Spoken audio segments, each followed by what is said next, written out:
لقد كان لكم في رسول الله أسوة حسنة كان يرجو الله لمن كان يرجو الله واليوم الآخر وذكر الله كثيرا نحمده ونصلي على رسول الکریم اما بعد۔ صحیح البخاری کتاب الایمان باب نمبر 21 باب کفران العشیر و کفر دون کفر۔ اس سبق کے تحت ہمارے پہلے 2 درس ہو چکے ہیں، چونکہ اس کے اندر امام بخاری رحمہ اللہ نے ایک بہت اہم اور بہت حساس مسئلہ بیان کیا ہے، اور ہر معاشرے اور ہر دور میں اس کی بڑی ضرورت رہی ہے، خصوصاً آج کے دور کے اندر اس کی بہت اشد ضرورت تھی۔ اس لیے اس کے تحت ہم نے کچھ تفصیل سے بات کی ہے۔ پہلے 2 درسوں کے اندر بھی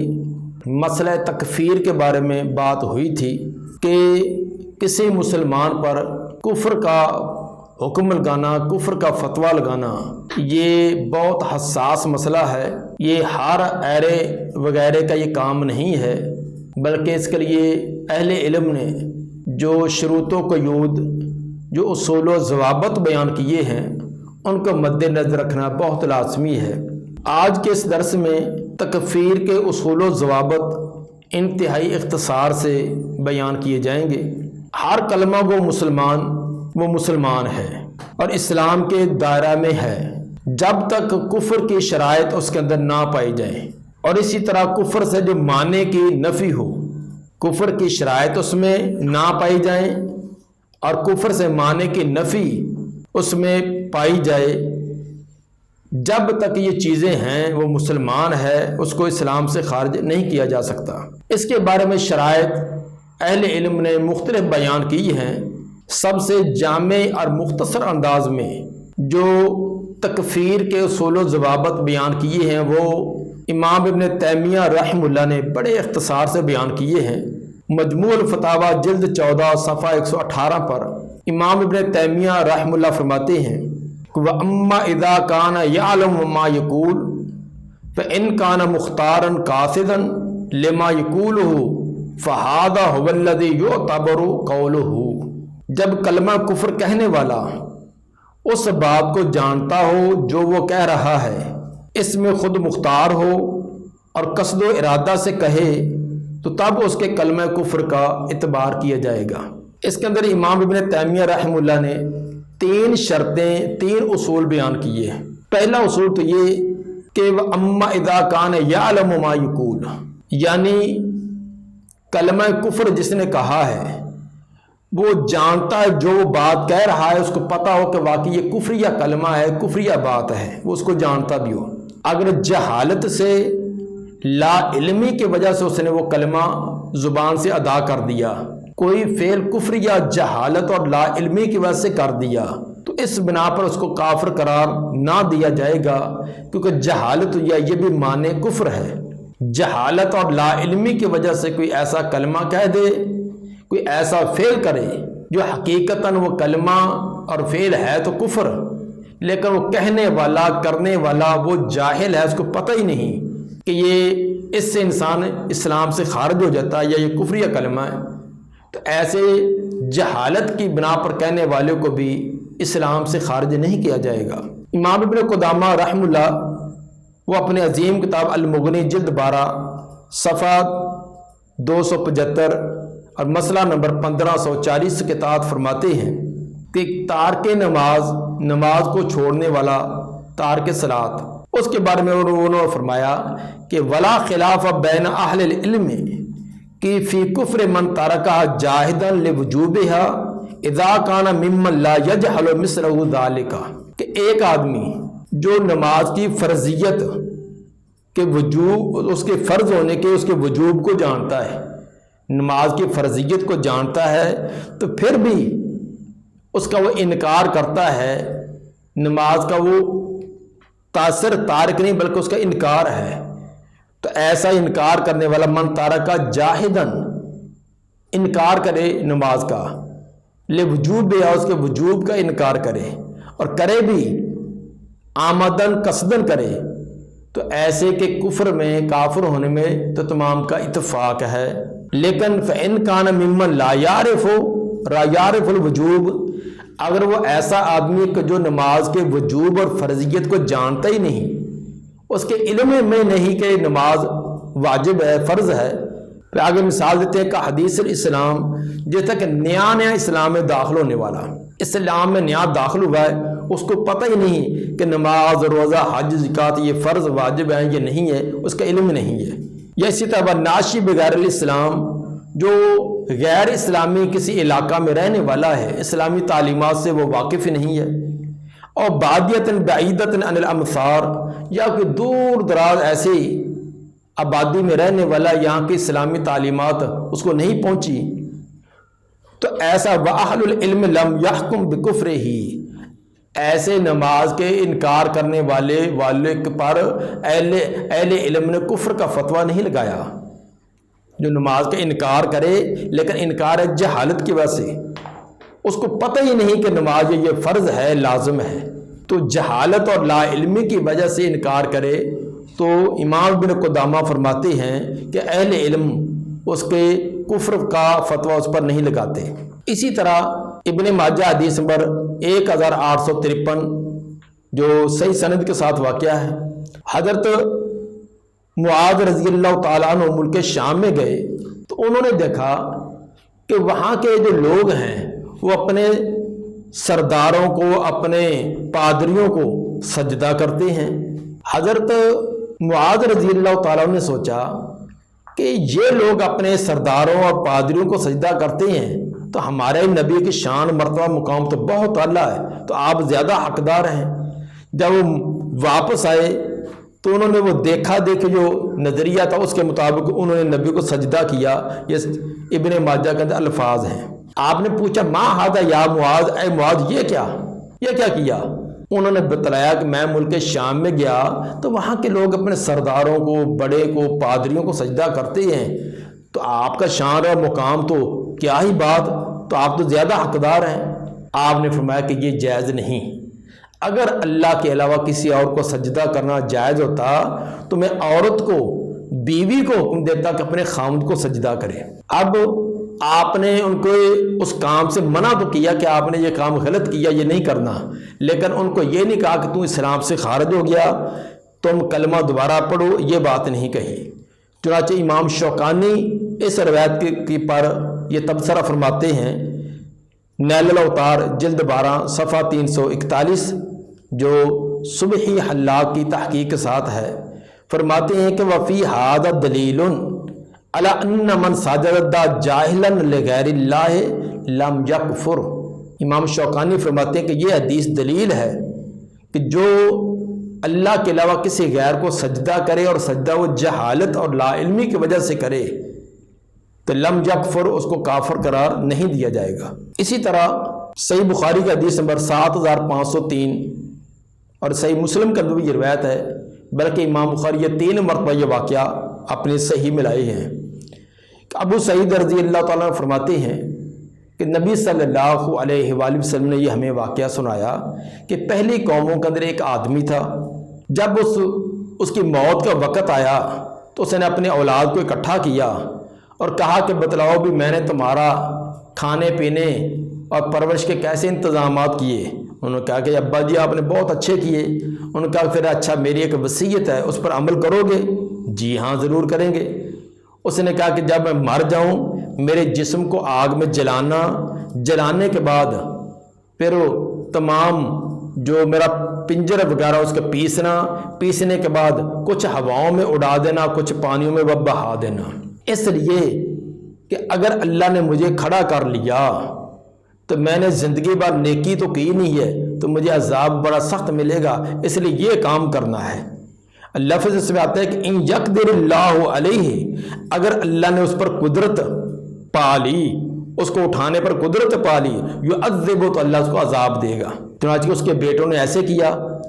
مرنے کے بعد اس کو جلایا، جلانے کے بعد پیسنے کا کچھ ہواؤں میں اڑا دیا، کچھ پانیوں میں بہا دیا۔ اللہ تعالیٰ نے حکم دیا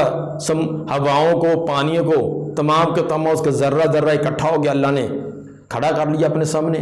پوچھا بھی یہ کیوں کچھ ایسے کیا؟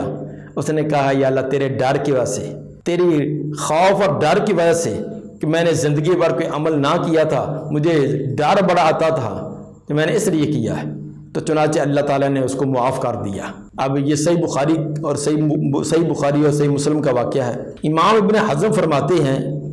کہ وہ اللہ کی صفت قادر سے جاہل تھا، حالانکہ اللہ کی صفت قادر ہونے کا انکار کرنا یہ کفر ہے۔ جو یہ کہے کہ اللہ ایسے کرنے پر قادر نہیں ہے تو اس نے کفریہ بات کہی، کفریہ کام کیا، لیکن اس نے یہ کام کیا تھا جہالت کی وجہ سے۔ اس کی سوچ یہ تھی کہ اگر ویسے مجھے قبر میں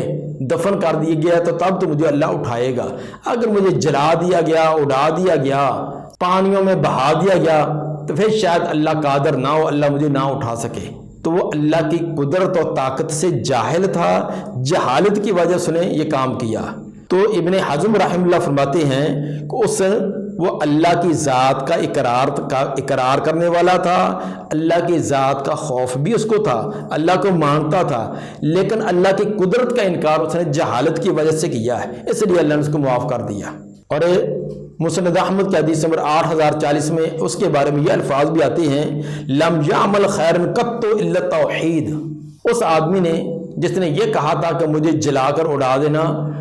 اس نے زندگی بھر کوئی خیر نیکی کا کام نہ کیا تھا، صرف عقیدہ توحید ایک تھا، اللہ کی وحدانیت، اللہ کی توحید کا وہ قائل تھا، باقی عمل اس کے پاس نہ تھا۔ اور بعض روایات میں یہ بھی آتا کہ نباش کفن چور تھا۔ تو باہر جو بھی اس کے جرائم تھے، تو ہمارا یہاں سے استدلال یہ ہے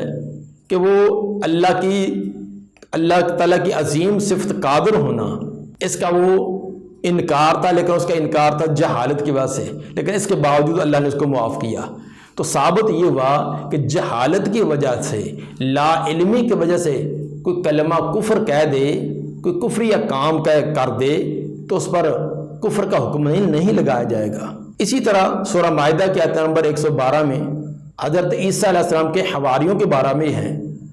یعنی عیسیٰ علیہ السلام کے جو حواری اور مددگار تھے جن کے اللہ نے مدح اور تعریف کی ہے، انہی کے بارے میں یہ بات ہے کہ وہ حواری کہنے لگے حَلْ يَسْتَطِيعُ رَبُّكَ أَن يُنَزِّلَ عَلَيْنَا مَائِدَةً مِّنَ السَّمَاءِ۔ حواری کہنے لگے سیدنا عیسیٰ علیہ السلام کو، کیا تمہارا رب یہ طاقت رکھتا ہے کہ ہم پر دسترخوان آسمان سے نازل کرے؟ گویا کہ وہ اللہ تعالیٰ کی اس قدرت کا انکار کر رہے تھے نا کہ تیرے رب کے اندر اتنی طاقت اور قوت ہے کہ آسمان سے ہمارے پکا پکایا تیار کھانا بھیج دے، لیکن اس کے باوجود نہ ان کو کافر کہا گیا نہ ان کو اسلام سے خارج کیا گیا۔ وجہ یہ تھی کہ یہ انہوں نے بات لا علمی اور جہالت کی وجہ سے کہی تھی، جس طرح ابن حزم رحمہ اللہ نے الفصل جلد 2 صفحہ 272 پر یہ بات بیان کی ہے۔ امام ابن تیمیہ رحمہ اللہ نے جو پیچھے اصول بیان کیا تھا اس کے اندر دوسری شرط یہ لگائی تھی کہ مختارن، کہ وہ کلمہ کفر اپنے اختیار سے کہے، خود مختار ہو اس میں، یعنی مجبور ہو کر کلمہ کفر نہ کہے، کیونکہ جبر اور اکراہ یہ بھی تکفیر سے مانے ہے۔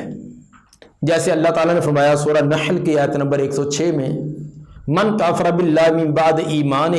الا من اکرہ وقلبہ مطمئن بالایمان۔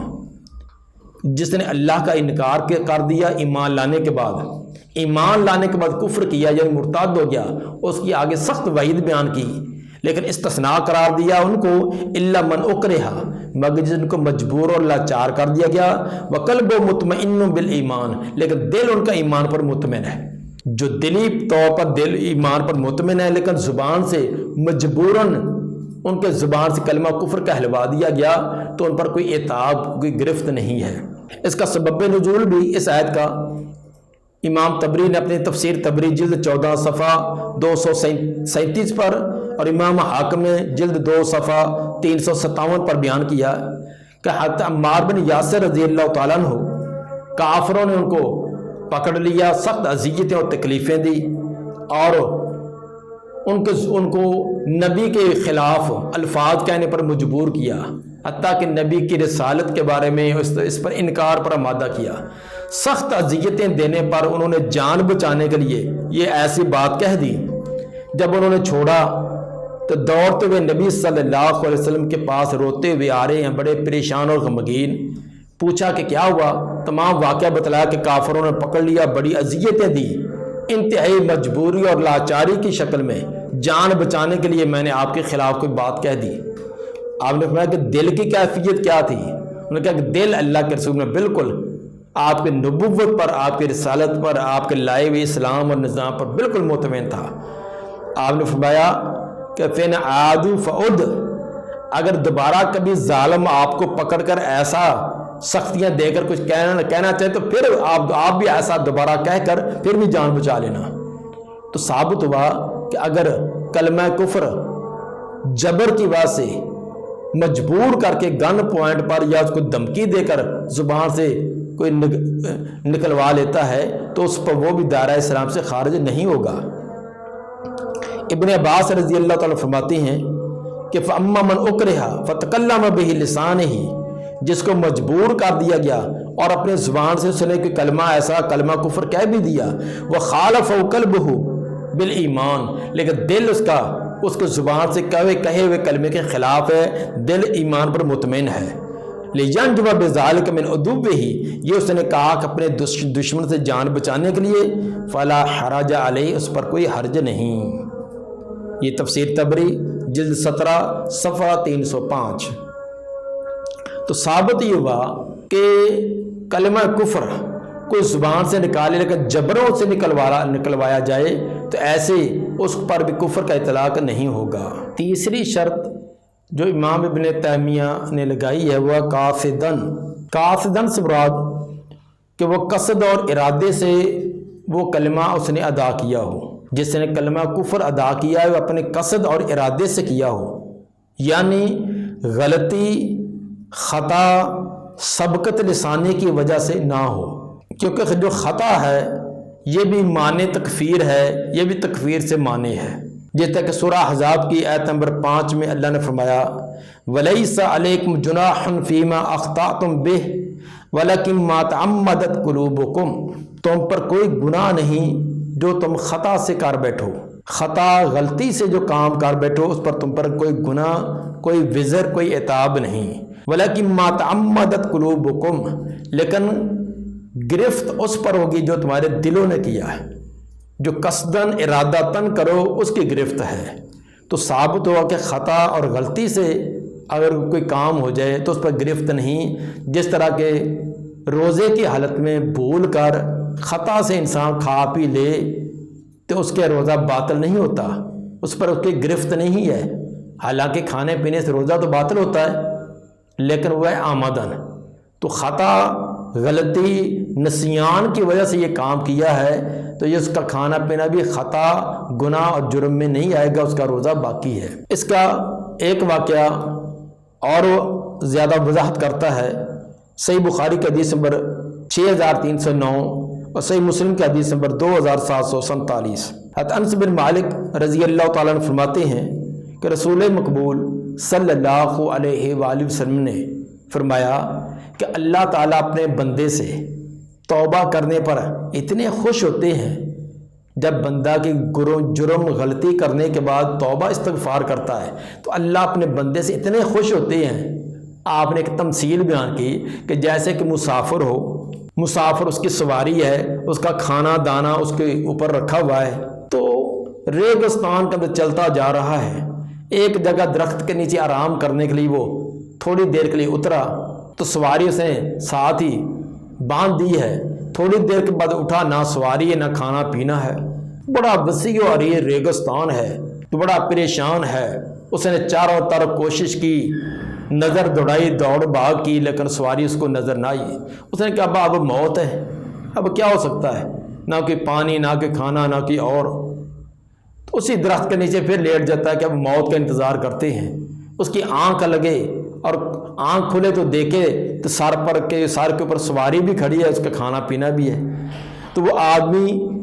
اچانک یہ سواری دے کر اور اپنی دوبارہ زندگی کی امید دے کر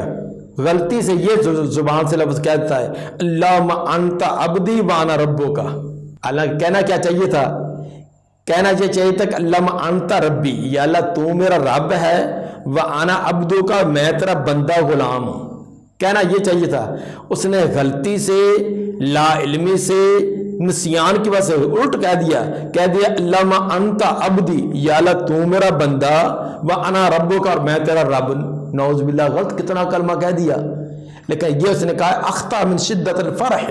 انتہائی خوشی کی شدت کی وجہ سے اس نے خطا، غلطی کی اور یہ لفظ کہہ دیا۔ اب دیکھیے کہ کلمہ تو بہت سخت ہے کہ اللہ تعالیٰ کو کہنا کہ یا اللہ تو میرا بندہ، اور اپنے آپ کو کہنا میں تیرا رب، کتنا کفریہ کلمہ ہے۔ لیکن یہ خطا، نسیان اس کی وجہ سے اس نے کہا، اس کے لیے اس کے اوپر گرفت نہیں ہے۔ تو امام ابن تیمیہ رحمہ اللہ نے 3 شرطیں لگائی کہ جو کلمہ کفر زبان سے ادا کرے اس کو علم بھی ہو کہ یہ واقعی کلمہ کفریہ ہے، جہالت کی وجہ سے نہ ہو۔ دوسرا، مختارن، اپنے اختیار سے کہے، جبر اس پر نہ ہو۔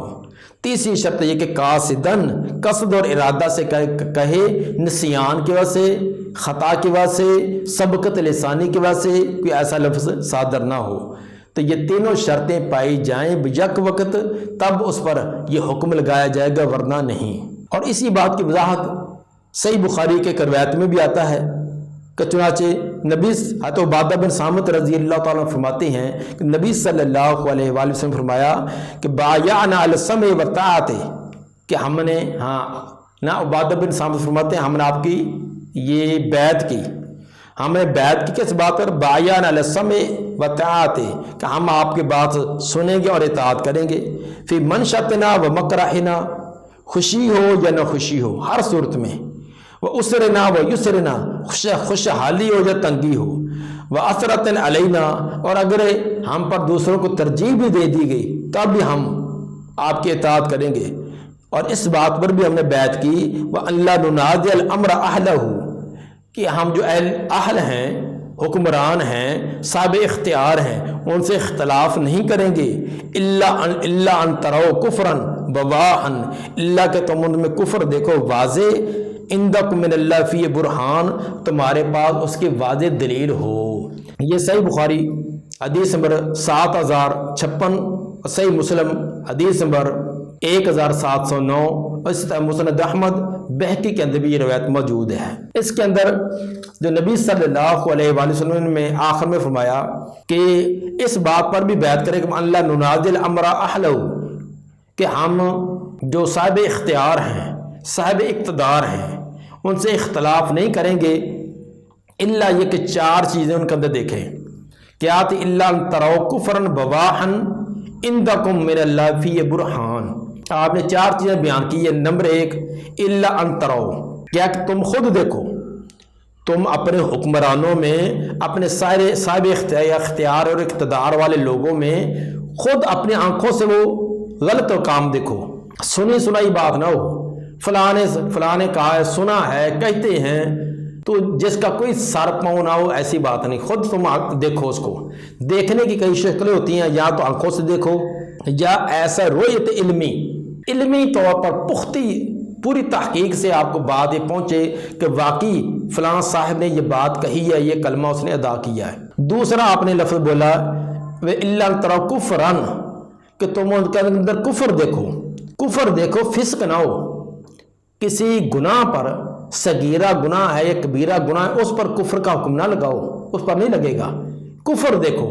فسق کی کوئی فسق صغیرہ ہوتا ہے کہ کبیرہ ہوتا ہے، چوری ہے، زنا ہے، شراب ہے، حتیٰ کہ خیانت ہے، خیانت قومی ہے یا انفرادی ہے، تو وہ گناہ ہے، فسق ضرور ہے لیکن کفر نہیں ہے۔ تو آپ نے کفر کا لفظ بولا کہ الا ان تروا کفرا، تم اس کے اندر کفر دیکھو۔ تیسری شرط آپ نے لگائی کہ بواحن، کفر بھی بالکل واضح اور صریح ہو۔ صریح کا معنی اس کے اندر کوئی تعویل کی گنجائش نہ ہو، کفر بھی ایسا ہو جو واضح ہو، جس کے اندر کسی قسم کی کوئی تعویل نہ ہو۔ اور چوتھی شرط لگائی کہ عندکم من اللہ فی برہان، تمہارے پاس اللہ کی طرف سے اس کفر صریح ہونے میں واضح دلیل ہو، اللہ کی طرف سے، قرآن کی یا احادیث صحیحہ کی قطعی اور یقینی دلیل ہونی چاہیے کہ یہ واقعی یہ کام کفر ہے، صریح کفریہ کام ہو اور کتاب و سنت کی روشنی میں ہو، اپنی عقل، اپنی سوچ، اپنا اس کے ساتھ عداوت، دشمنی، سیاسی اختلافات، کہ خاندانی لسانی، یہ نہ ہو کتاب و سنت کی روشنی کے اندر عندکم من اللہ فی، یہ برہان اللہ کی طرف سے واضح دلیل ہو، تو گویا کہ یہ چیزیں پائی جائیں تو پھر تو تم ان سے اپنا ہاتھ ان سے اٹھا ان سے الگ کر سکتے ہو، ان سے علیحدگی کر سکتے ہو، ورنہ تم ان سے علیحدگی اختیار کرنا یہ تمہارے لیے ان سے اختلاف کرنا یہ درست نہ ہوگا۔ تو بہرحال یہ امام بخاری رحمہ اللہ نے جو بڑے اختصار کے ساتھ اس باب کے اندر چیزیں بیان کی ہے وہ ہے کہ کفرن دون کفرن، ہر کفر جو ہے وہ نہیں ہوتا جو اسلام سے خارج کر دینے والا ہو، بلکہ کفر کے بھی درجے ہیں۔ کوئی کفر ایسا ہوتا ہے جو اسلام سے واقعی خارج کر دیتا ہے، بعض ایسے ہوتے ہیں کوئی اسلام سے خارج نہیں کرتے۔ تو اس لیے اس بات کے اندر یہ حکم لگانے کے اندر بہت احتیاط کرنی چاہیے، تمام شروطوں قیود کو مد نظر رکھنا چاہیے، اور پھر بھی یہ کام اہل علم کا ہے جو کتاب و سنت اور کتاب و سنت کے تمام متعلقہ جو علوم ہیں اس کے اندر پوری کی پوری دسترس رکھنے والے ہیں، نہ وہ کہ جن کو ناظرہ قرآن نہ آتا ہو،